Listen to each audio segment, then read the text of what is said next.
اب ایک واقعہ آپ کے سامنے بیان کریں تفصیل سے، اور تفصیل سے بیان اس وجہ سے کر رہے ہیں، ڈیٹس وغیرہ بھی تاکہ، اور کتابوں کے حوالے سے، تاکہ اس کی اہمیت کا اندازہ ہو۔ یاد امام حسین کسی بھی صورت میں افضل ترین عبادت ہے، نوحہ و مرثیہ و سوز و سلام ہو، حتیٰ آپ آپس میں بھی گفتگو کریں امام حسین کے بارے میں۔ پھر کیا؟ زیارت۔ زیارات میں سے جو ایک زیارت ہے جس پر گفتگو چل رہی ہے، زیارت اربعین، کہ جو مومن کی علامتوں میں سے ایک علامت ہے، لیکن زیارات میں سے ایک اہم ترین زیارت جس کی بہت تاکید ہے وہ زیارت عاشورہ ہے۔ ہم بھی جب قم گئے اور سب سے پہلے ملاقات ہوئی ہماری آیت اللہ العظمیٰ سید مفتی شیعہ سے، اور پھر آیت اللہ العظمیٰ بہجت سے۔ وجہ یہ تھی کہ ان دونوں کے فرزندان کراچی میں تھے، اور دونوں کے فرزندوں نے کچھ کتابیں ہمارے ساتھ بھیجی تھی، اور ہمارے لیے خوش قسمتی یہ ہوئی کہ جاتے ہی جو سب سے پہلے ہم کسی ایرانی کے گھر میں گئے، سب سے پہلے کسی عالم سے ملے، سب سے پہلے کسی کے گھر میں گئے، وہ ان دو بزرگوں سے ملے۔ اور اب تک ہمیں تعجب ہوتا ہے کہ ہمیں بھی نہیں معلوم تھا یہ اللہ نے کتنا بڑا لطف و کرم فرمایا کہ ان دو بزرگوں کے گھر بھی گئے اور ہمیں پتہ بھی نہیں تھا کہ یہ ہیں کیا۔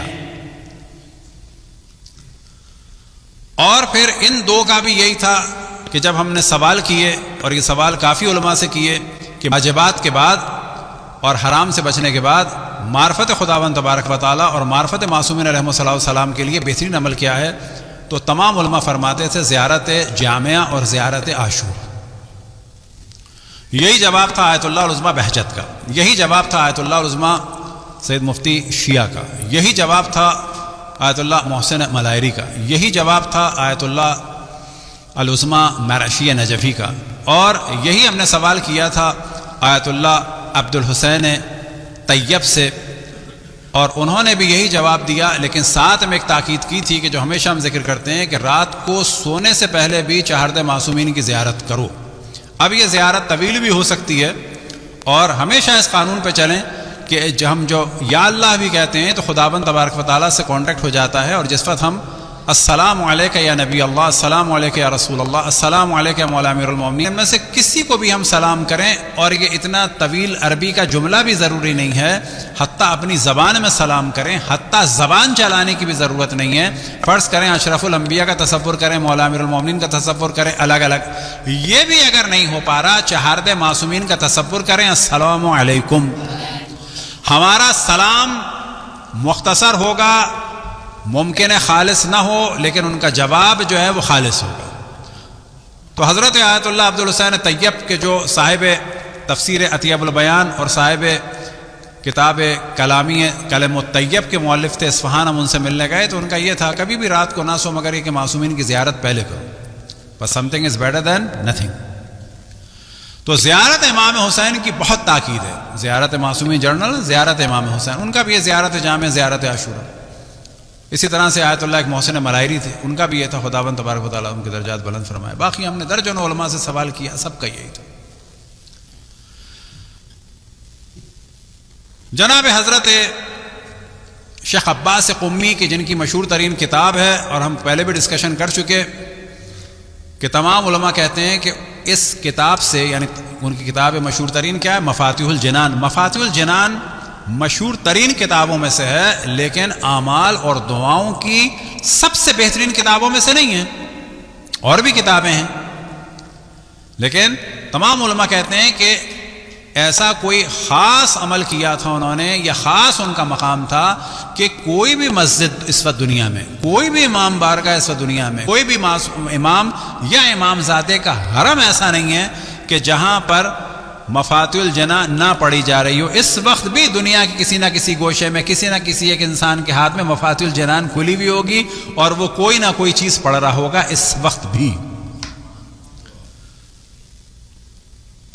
انہوں نے بھی زیارت جامعہ کے چیپٹر سے پہلے جو ذکر کیا ہے جناب سید رشتی کا واقعہ کہ جو امام زمان علیہ السلام سے ملاقات ہوئی ہے، کہ وہ آپ وہاں پر تفصیل سے جا کے دیکھ سکتے ہیں، اور جو یہ ملاقات ہوئی تو امام نے ان سے فرمایا تم زیارت جامعہ کیوں نہیں پڑھتے؟ جامعہ جامعہ جامعہ، زیارت عاشورہ کیوں نہیں پڑھتے؟ عاشورہ عاشورہ عاشورہ۔ یہ واقعہ سید رشتی کے نام سے زیارت جامعہ سے پہلے۔ زیارت جامعہ کیا ہے؟ تمام ائمہ کی مشترک زیارت، زیارت عاشورہ مخصوص امام حسین علیہ السلام کی. تو شیخ عباس قمی نے اس واقعے کو اس چیز کو بیان کیا ہے کہاں پر؟ زیارت عاشورہ کے بعد زیارت عاشورہ کے فضائل کے باب میں. شیخ عباس قمی نے مفاتیح الجنان میں کس سے نقل کیا ہے؟ اپنے استاد محدث نوری کی کتاب دار السلام سے. شیخ عباس قمی کا انتقال ہوا ہے 1940 میں، اور جناب محدث نوری کا انتقال ہوا ہے 1902 میں. اور جناب محدث نوری نے ایک واقعہ بیان کیا ہے، اور جس واقعے کو انہوں نے نقل کیا ہے ایک انتہائی پاک اور پاکیزہ اور صاحب کرامت اور بہت ہی معتبر اور صاحب ریاضت ایک عالم سے، کہ جن کے لیے انہوں نے فرمایا ہے الثقہ امین حاج محمد علی یزدی. یہ انتہائی عبادت گزار افراد میں سے تھے، اور عبادات اور زیارات کے لیے راتوں کو جاتے تھے ایک قبرستان میں یزد میں، اور اس قبرستان کا نام تھا جوع ہرور. اس جوع ہرور اس علاقے کا نام تھا. تو وہاں کے قبرستان میں جاتے تھے. اور وہ کہتے ہیں کہ ان کا ایک دوست تھا جسے وہ بچپن سے جانتے تھے. اس کا انتقال ہوا، اور 1 مہینے تک تو اس کو انہوں نے خواب میں نہیں دیکھا. ظاہر ہے کہ ہر کسی کو دیکھتا بھی نہیں ہے انسان. تقریباً 1 مہینے کے بعد انہیں خواب میں دیکھا، اور انتہائی اچھے عالم میں دیکھا. اب کیونکہ یہ ان کا دوست تھا اور بچپن کا دوست تھا، تو یہ کہتے ہیں کہ مجھے تعجب ہوا، اور میں نے کہا بھائی تمہارے اتنے اچھے حالات کس وجہ سے؟ جیسے آپس میں ایک دوسرے کو جانتے ہیں کہ، تو اس نے کہا کہ میرے حالات اتنے اچھے نہیں تھے، کل تک اتنے اچھے حالات نہیں تھے، لیکن کل ہی رات کو اشرف آہنگر یا اشرف حداد کی بیوی دنیا سے رخصت ہوئی ہے، اور اس کو دفن کیا ہے کل. اور جیسے ہی قبرستان میں اس کی میت آئی تو امام حسین علیہ السلام تشریف لائے،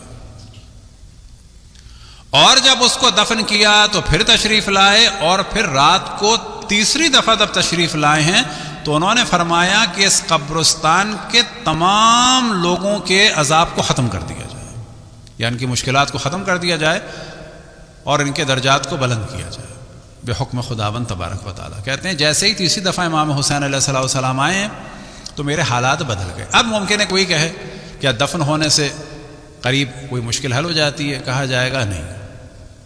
اتنی بات واضح ہے کہ کچھ اچھے کام ایسے ہوں، کچھ شرائط ایسی ہوں کہ یہ چیزیں ختم ہوں. مثال کے طور پر اگر کوئی منافق ہوتا، کافر ہوتا، دشمن خدا اور رسول ہوتا تو نہ ہوتا. بس جن کے حالات صحیح ہوئے ان کے لیے شرط ہے. یاد رکھیں دنیا میں کوئی ایسا جملہ نہیں ہے جو مشروط نہ ہو. مثال کے طور پہ قولوا لا الہ الا اللہ تفلحوا، کہو لا الہ الا اللہ فلاح پا جاؤ گے. یہ مشروط ہے یا ایسا ہی ہے؟ یعنی انبیاء کو قتل کر دو اور کہو لا الہ الا اللہ تو فلاح پا جاؤ گے؟ کہا جائے گا نا. دنیا کے ہر جملے کے ساتھ شرائط ہوتی ہیں. مثال کے طور پر آپ کسی کو جاب دیں تو آپ کہیں کل سے تم جاب پہ آنا، تمہاری اتنی تنخواہ ہوگی. یعنی جاب پہ آنا فقط، کام نہ کرنا. کہا جائے کچھ چیزیں انڈرسٹوڈ ہوتی ہیں نا، کام کرنا ہے، پورا کام کرنا ہے، احترام کرنا ہے، انوائرمنٹ کو خراب نہیں کرنا ہے، ڈسکرمنیشن نہیں کرنا ہے، کسی کی توہین نہیں کرنی ہے، مار پیٹ نہیں کرنی ہے. یہ ساری چیزیں اس میں شامل ہو جاتی ہیں. گالی گلوچ نہیں کرنا ہے. وہ کہا آپ نے تو مجھ سے یہ کہا تھا کل سے آنا اور اتنے پیسے ملیں گے، بس میں آ گیا. کہا جائے گا نہیں، یہ ساری چیزیں ثابت ہیں. تو دینی اعتبار سے بھی بعض چیزیں انڈرسٹوڈ ہوتی ہیں. بالکل ویسے ہی جیسے کہ شفاعت کا مسئلہ ہے. شفاعت کس کی ہوگی؟ جو بالآخر مسلمان گیا ہوگا. تھوڑے سے گناہ جو معاف ہو سکتے ہوں، شفاعت میں ہر گناہ کی معافی نہیں ہے. ہزاروں لوگوں کسی نے قتل کر دیا، شفاعت ہو جائے گی؟ کہا جائے گا نا. شفاعت کی بھی شرائط ہیں.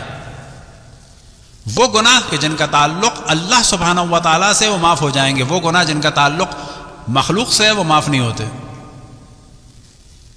کوتاہی ہو گئی، نماز قضا ہو گئی، وہ گناہ کر دیا، اللہ سے ریلیٹڈ تھا، معاف ہو جائے گا، ظالم کی نہیں ہوتی. تو یہ ہم نے چیزیں بیان کی. کوئی ممکن ہے کہ اعتراض کرے کہ جی کیا امام حسین نے سب کو، تو وہ دنیا کیوں بنی ہے؟ کہا جائے گا یہ وہی چیز ہے کہ جو شفاعت ہے، اور شفاعت کی بھی شرائط ہے. اب یہ فرماتے ہیں کہ میری آنکھ کھل گئی اس کے بعد، لیکن مجھے نہیں معلوم تھا کہ یہ کون خاتون ہے. اور میں گیا پھر، کیونکہ کہا تھا کہ استاد اشرف آہنگر یا استاد اشرف حداد، حداد یعنی لوہار. کہتے ہیں مجھے یہ نام یاد رہا، اور میں گیا لوہار کی مارکیٹ میں، اور وہاں جا کے میں نے سوال کیا کیا یہاں لوہاروں میں سے کوئی لوہار ہے جن کا نام ہے استاد اشرف حداد، یعنی لوہار استاد اشرف نام کا کوئی آدمی ہے؟ تو لوگوں نے بتایا کہ ہاں. کہا پوچھا کہ اس کا کسی کا انتقال ہوا ہے؟ کہاں بیوی کا انتقال ہوا تھا، کل ہی دفن کیا ہے. اب یہ گئے وہاں پر اور جا کے کہا کہ آپ اشرف حداد ہیں، آپ کی زوجہ کا انتقال ہوا ہے. کہاں؟ کہا یہ بتائیے کہ یہ کیا کام کرتی تھیں؟ کیا یہ ظاہرہ تھی امام حسین علیہ السلام کی؟ کیا یہ مصائب پڑھتی تھیں امام حسین علیہ السلام کے، یا ذکر کرتی تھیں امام حسین علیہ السلام کو؟ انہوں نے کہا نا ان میں سے نہ یہ کبھی زیارت پہ گئی، نہ یہ مصائب پڑھتی تھی امام حسین کی، لیکن ہاں یہ باقاعدگی سے زیارت عاشورہ پڑھتی تھی. یہ قبر ان خاتون کی آج بھی ہے. ان خاتون کا نام تھا فاطمہ، اور زوجہ کس کی؟ اشرف حداد کی. تو فاطمہ اشرف نام سے ابھی تک یہ قبر ہے. وہاں پر مومنین جاتے ہیں اور دعائیں بھی مانگتے ہیں. اس کو، ان خاتون کو امام حسین کی بارگاہ میں، اللہ کی بارگاہ میں شفیع بھی قرار دیتے ہیں. اب کوئی کہہ گئے شرک ہے، کہا جائے گا نا، یعنی کہا جا رہا ہے کہ یا اللہ ہم گناہ گار ہیں، تجھے واسطہ ہے اس نیک ہستی کا، کوئی اس میں برائی نہیں. یا اہل بیت علیہ السلام کو واسطہ دیا جائے کہ ہمارے گناہ اتنے زیادہ ہیں، ہم آپ کو اپنا کیا واسطہ دیں، ہم آپ کو واسطہ دے رہے ہیں مثلا آپ کی جدہ کا، آپ کے جد کا، جناب سکینہ کا، جناب علی اصغر کا. کبھی کبھی انسان کہہ سکتا ہے کہ دیکھیں یہ ایک آپ کی ماننے والی تھی، اس پر آپ نے رحم کیا، اس پہ آپ نے کرم کیا، ہم پہ بھی نظر کرم کر دیں. تو وہاں پر جاتے ہیں، وہ قبر موجود ہے، اس کے ارد گرد پورا اس وقت ایک احاطہ ہے، اور کثرت سے لوگ جاتے ہیں. اور ان کا انتقال ہوا تھا 1872 میں. 1872 میں فاطمہ اشرف حداد کا انتقال ہوا ہے. 1902 میں محدث نوری کا انتقال ہوا ہے. انہوں نے اس کو واقعے کو نقل کیا ہے کس سے؟ ثقۃ الاسلام امین حاج محمد علی یزدی سے، اور ذکر کیا اس واقعے کا کتاب اپنی دارالسلام میں، اور دارالسلام سے نقل کیا اس واقعے کو شیخ عباس سے قمی نے. آپ تصور کریں کہ یہ خاتون کوئی بہت بڑی عالمہ نہیں تھی، لیکن اتنے بڑے علماء، حتیٰ صاحب مفاتیح الجنا. اور آج اس خاتون کا ذکر ہر روضے میں ہے، ہر امام زادے کے روضے میں ہے، ہر مسجد میں ہے، ہر امام بارگاہ میں ہے. اور کہا جا سکتا ہے کہ اس وقت ہزاروں کی تعداد میں، ظاہر ہے کہ اب تعداد تو کیا کہی جائے، پوری دنیا کی مختلف شیعہ ویب سائٹ پر ہے، اور جہاں پر بھی مفاتی ہے وہاں اس خاتون کا ذکر ہے. اور یہ سب کچھ کس لیے ہے؟ کیونکہ اس خاتون کو عشق تھا اس ذات سے کہ جس نے اپنا سب کچھ قربان کر دیا تھا اللہ کی راہ میں.